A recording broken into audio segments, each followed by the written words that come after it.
guys, good morning. Maglilinis na naman pala ako nitong araw na to. Agahan ko na maglinis. Ayan. Magwawalis tayo.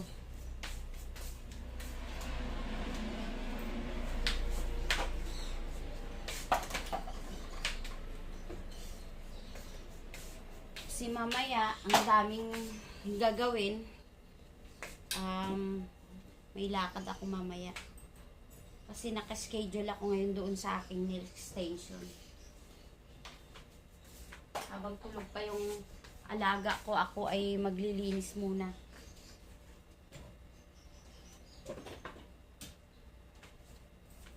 Diyan lang kayo. Teksa. Kumain na ito anak ko. Kumain na anak ko.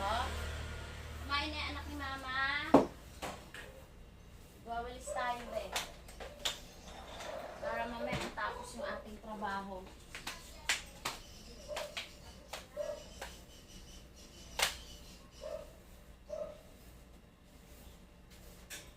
Obligasyon natin ito yung umaga to at kahapon.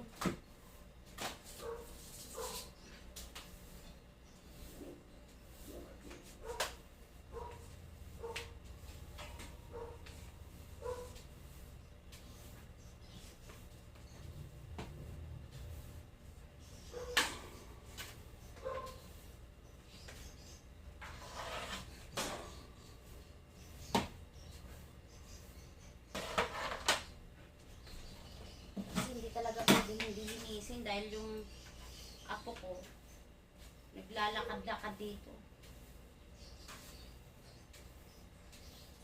Madumi.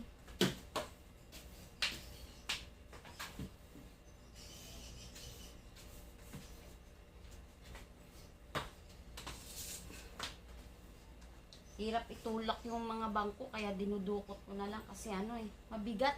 Sakit sa braso.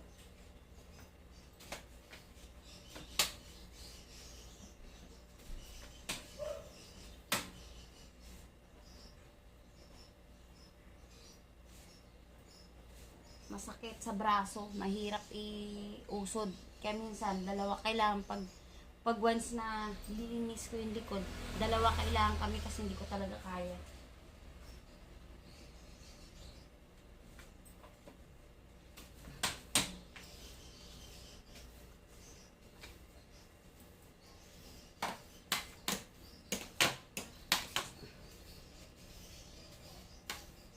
After walis ko nito, magmamap pa ako.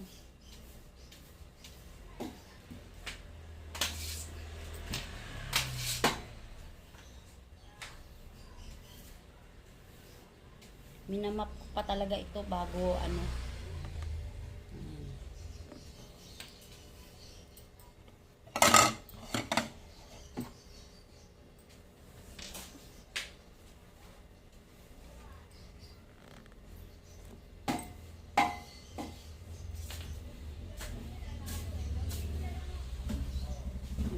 ko kasi busy sila ngayon sa nagbibigay sila ng package sa SK, mga SK.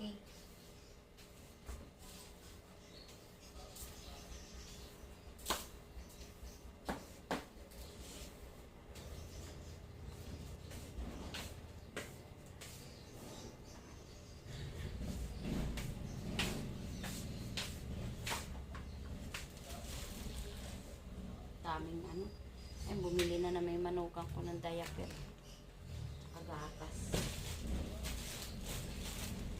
Daming supply yung apo ko ngayon.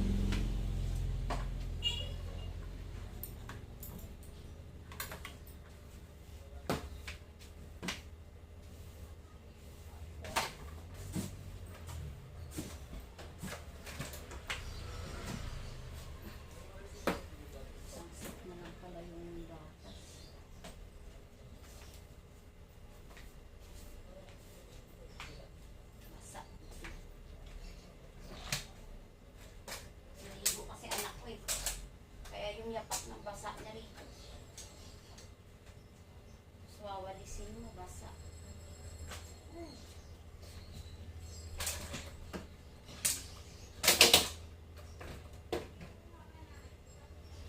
Bumili kami ng map na ito. Hindi ko napansin, sira pala to, balik.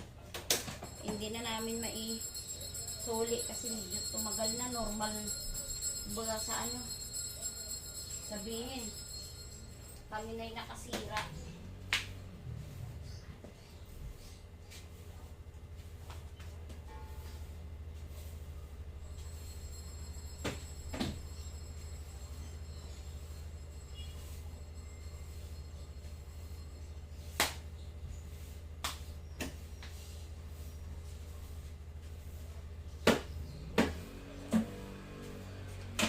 Napansin ng asawa ko to na may basag pala ito. Nung nabili namin. Ayun. May basag. Ayun.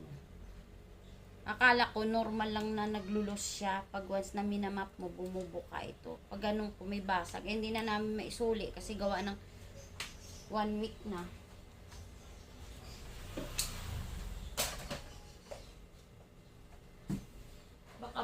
Baka makipag-away ka lang doon pag binalik mo, tas hindi naman sila papayag na palitan kasi 1 week na.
Bahay.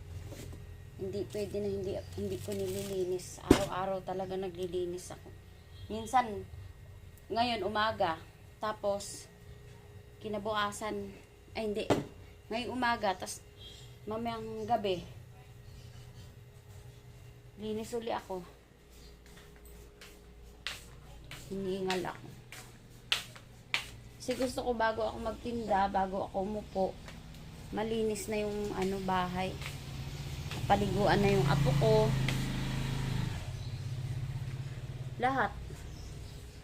Tapos after naman ito, sa labas naman.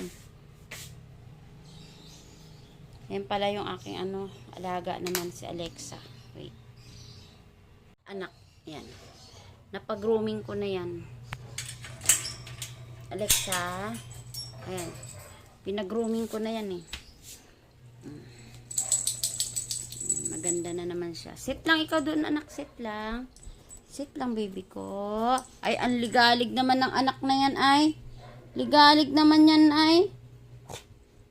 Sit na ikaw doon, dali. Ang ganda kasi ng nito. Maraming nagsasabi na sobrang ganda ng mata ng aso ko. Nakakaamo mukha nito eh. Aray, kate. Napagupitan ka lang kahapon, yabang ka na naman. Ay, kailan napagupitan ito? Saturday, ay Friday. Nagupitan ng Friday. Doon ka na, baby ko. Are, kate. Kate, wala ka namang kuto ah. Ba't ka nangangati? Naligo ka pa. Ay. No yan, no dila yan. Sahig yan. Hilig mo magdila ng sahig ay. Bebe. Sit ka lang dyan ha. Dito nagsampa na naman sa sopa. Ayan. Higa-higa na naman siya sa hita ko. Alexa, magdila yan ha. Ay. Come dito kay mama. Nakasampa na naman yan sa hita. Nakatsiksik na naman yan. Sobrang lambing kasi nito eh. Nakasiksik na naman siya.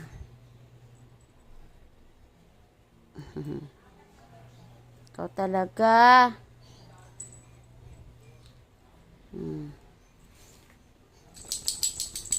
Nakapapagpag ng ano mo.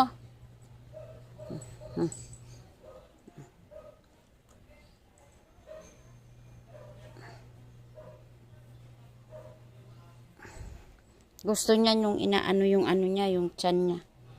Ginaganyan, kinakalaykay. Yan. Kinakalaykay. Ito. Tingnan mo mukha, ang ganda ng mukha niyan. Ang ganda ng mukha niyan. Go, tingin mukha, tingin. Oh, di ba? Ay, kinakain na kita ha. Sit ka lang, adyan ka lang. Kumain ka na. Sobrang dumi na itong ano. Alex, ano ko?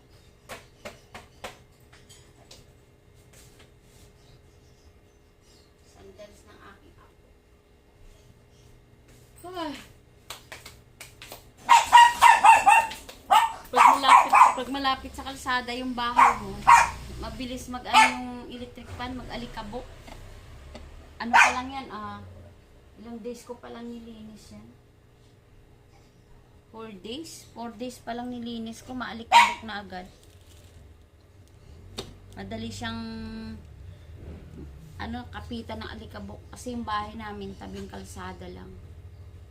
Kaya yung alikabok, nag-aarangkada.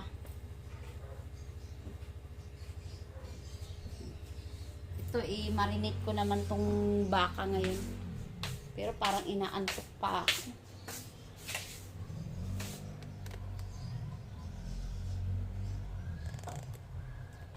Mamarinate ko yung beef. Gagawin ko siyang tapa.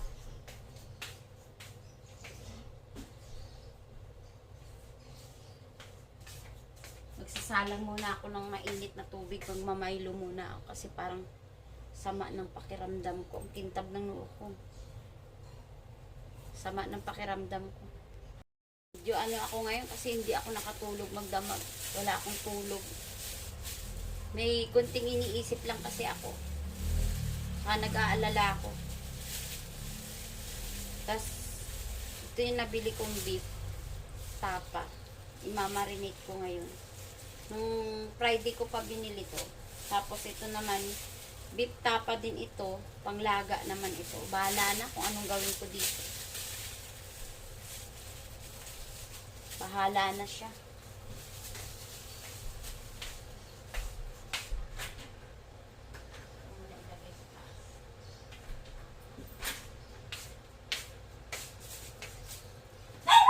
Gasan ko muna itong kinainan ng anak ko kasi nagmamadali siya. May ang SP kasi ngayon.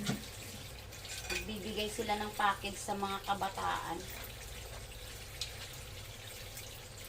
Mga tawag niyan? Pamaskong handog ng mga kabataan.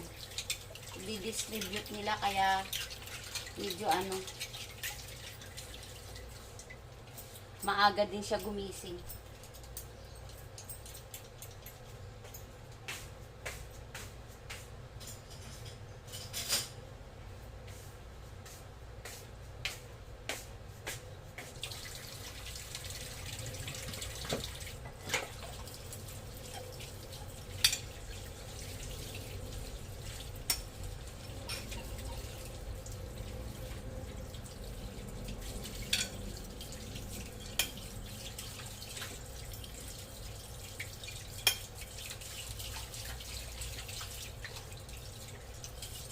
Hugasan ko muna itong ano.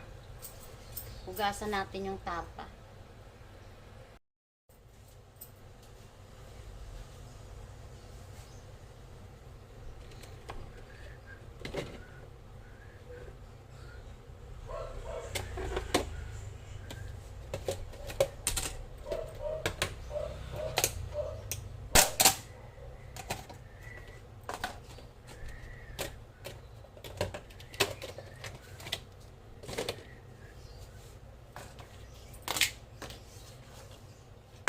Tapos, gupit-gupitin ko pa to ng ano.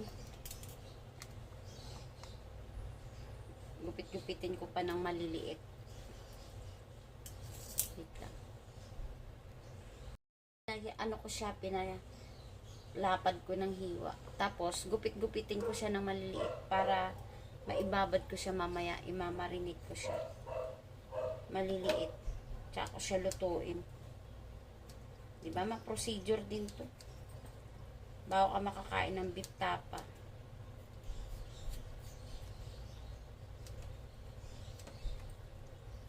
Dami pa pala ako hiwa-hiwain dito.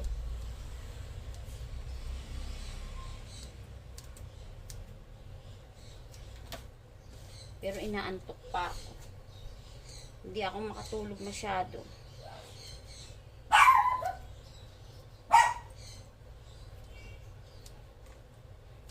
Nakakahilo pag walang tulog. Grabe.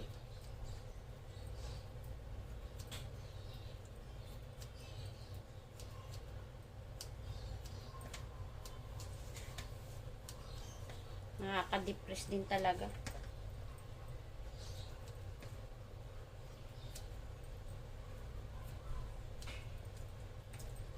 Ako kasi hindi ako pwedeng hindi ako pwedeng mag-isip ng paano ba pag may problema ako.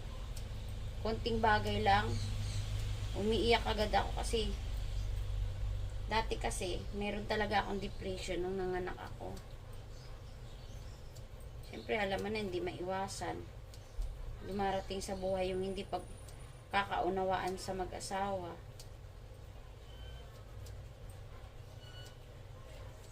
Inatake ako ng depression. Yun. Yung doktor na nagsabi sa akin. Kunting ano lang kasi. Kahit ngayon hindi ako nakakaalis ng bahay na nag-iisa lang ako. Kailangan lagi ako may kasama. Dahil feeling ko, hindi na ako makakabalik ng bahay namin kasi yung isip ko naglalak. Hindi ko alam kung halimbawa sa takot ko siguro, pag nanginig na ako na iniisip ko na wala akong kasama, yung isip ko wala na, hindi na bumabalik. Kaya, kailangan may kasama ako. Tapos yung cellphone ko, laging may load. Nag-start ito, anak ko. Ilang taon na anak ko ngayon? 21. Nag-start yung depression ko.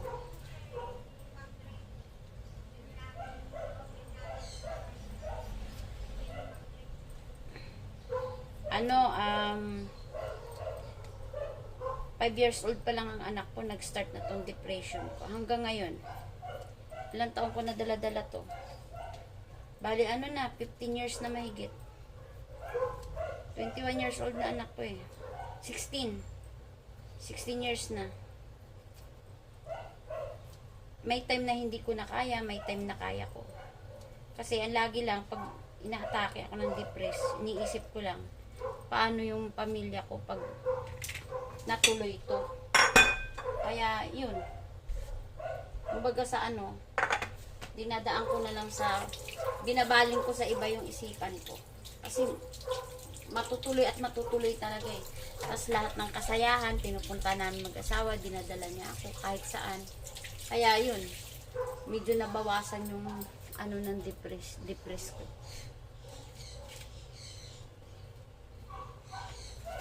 Pero ngayon bumabalik na naman siya. Sana wag na.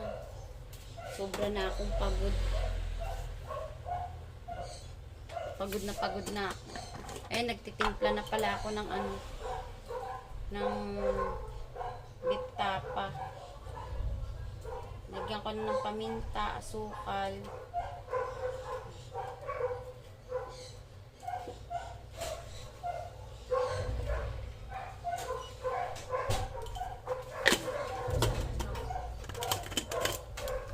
Na anak ko.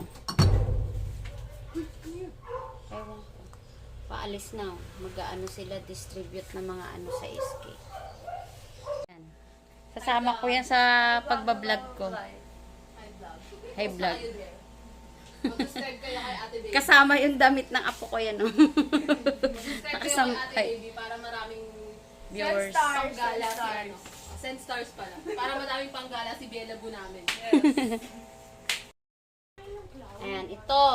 Maglalagay na tayo ng oyster sauce dito sa ano.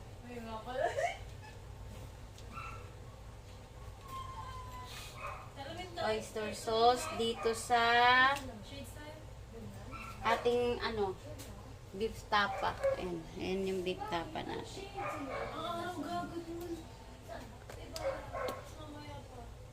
Yung nagturo sa akin nito magtimpla na ganito yung gagawin kong timpla. Yung aking anak-anakan. Anak-anakan na lalaki.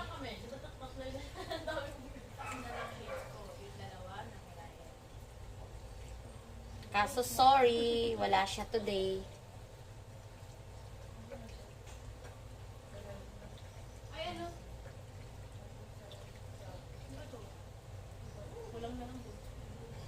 Siya yung nagturo sa akin kung paano timplahin kasi pinatikman niya sa akin yung ginawa niyang beef tapa.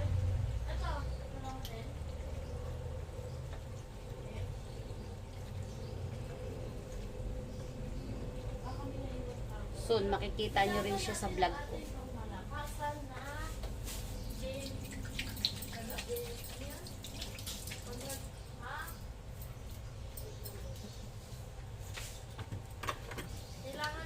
Naglalagay lang ako ng konting soy sauce.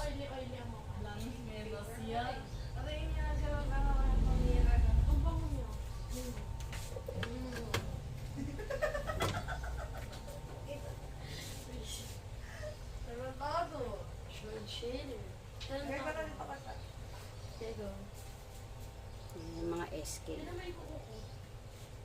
Sinundo nila anak ko. Wow, magpalinisan kayo ng kuko dyan.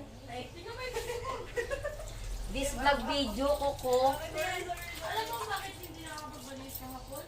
Lagi na ayun sa nang gumagano na ako. Ako ngayon naka-schedule ako sa net. Sabi ni Ate Nicole, kaya mo pa ba? Kaya mo pa yan, kaya pa, kaya pa. Ito yung anak ko. Anak ko.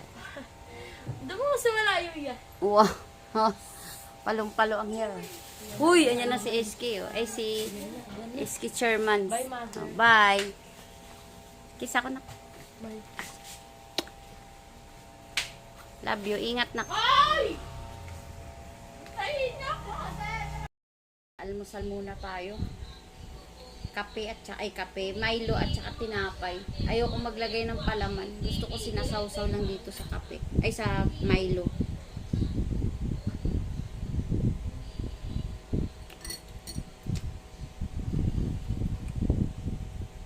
Hindi kasi ako makain ng kanin sa morning. Parang hindi kaya na sigmura ko yung kanin sa morning.